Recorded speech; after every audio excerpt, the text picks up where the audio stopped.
I became interested in Guernica in 2020. I began reimagining it using clay figurines, creating a kind of animated theater populated by moving characters.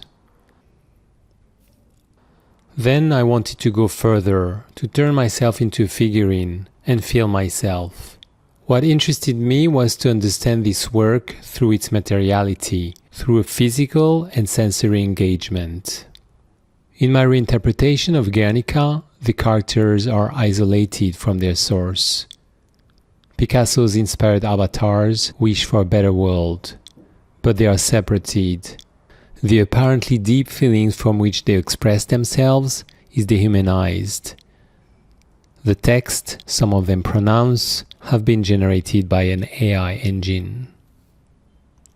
Viktor Frankl, in his book Man's Search for Meaning, describes his experience as a prisoner in Nazi concentration camps and how he found ways to find meaning and inner peace despite the horrors he endured.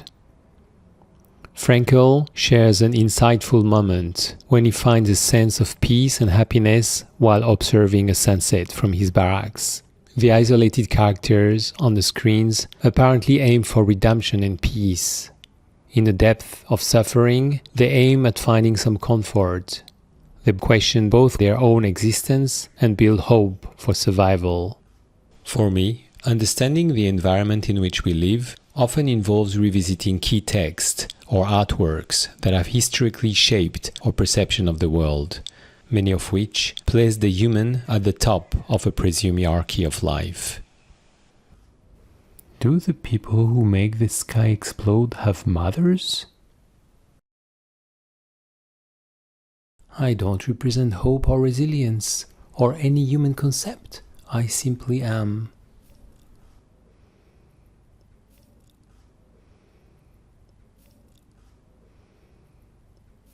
The second phase of the Guernica reconstruction consisted in recreating it, this time with augmented characters. A kind of medium-based cyborgs, somewhere between robots, humans and puppets, where the medium becomes the subject and the matter. Starting in 2020, the first character I worked on was the horse. I began by building a small robot with 5 motors, capable of walking. Since it worked, I decided to make a larger one, this time in wood. In this project, PostHum Condition and Tribute to Guernica, I merged different kinds of materials to create the object and the videos showed at the exhibition.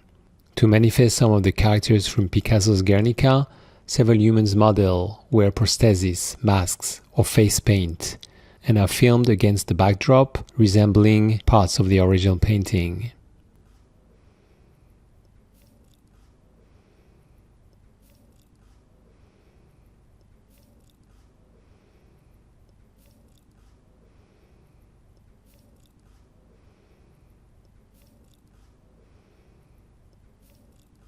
Depending on the screens, only the head or bust appears. Some other elements like the child in the Pietà, the flower, the hand or the birds are represented by moving objects.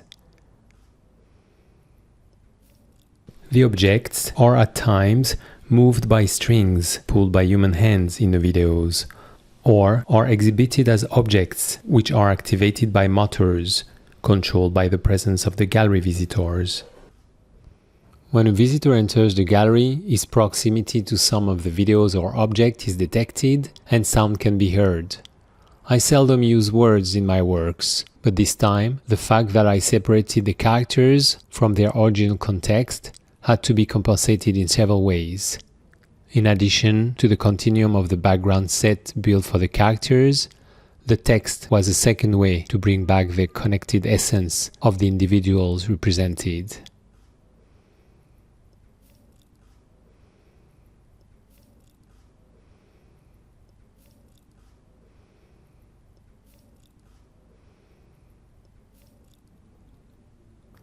As an engineer, I held political roles internationally in the development of a technological language through the drafting of international standards.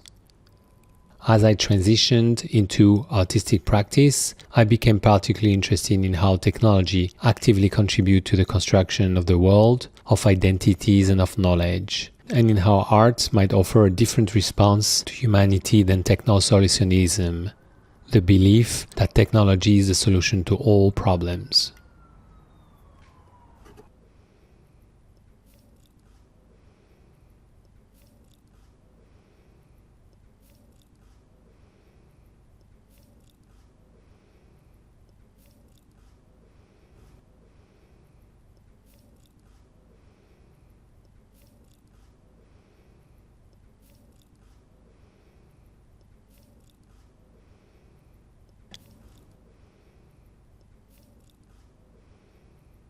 "6,000 years of civilization leading to more efficient way of creating hands like me, detached, useless,